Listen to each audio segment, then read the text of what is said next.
A hint of things to come.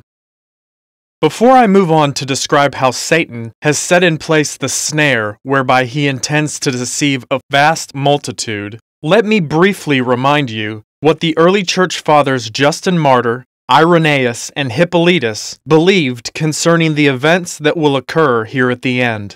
You can find their statements, along with my own comments, in The Antichrist, The Advent of Christ and Antichrist, and recent issues of the Voice of Elijah update.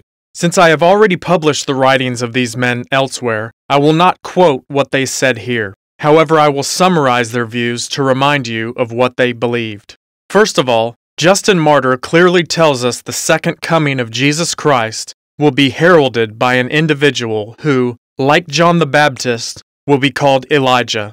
Hippolytus agrees. However, Hippolytus provides a bit more detail about this person than Justin does.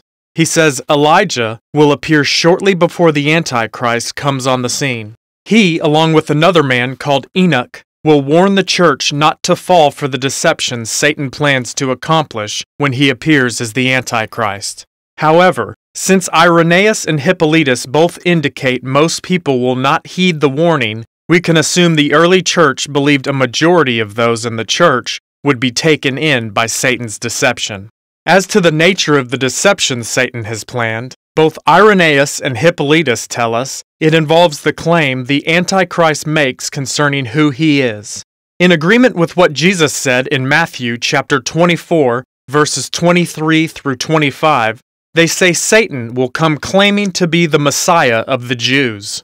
After the Jews accept him as their Messiah and make him king, he will rebuild the temple in Jerusalem, sit on a throne in the Holy of Holies, and require worship from everyone as though he were Jesus Christ himself.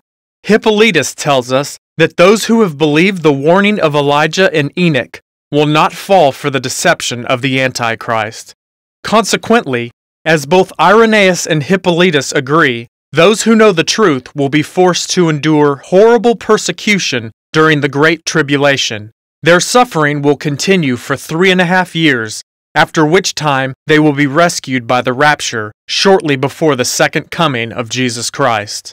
From that brief survey, you can see that, in contrast to the amillennial views of Augustine that John Calvin adopted, the early church fathers were not only premillennialists, they were also post-tribulationalists. An understanding of those facts will become extremely important to you if you ever intend to see through Satan's deception.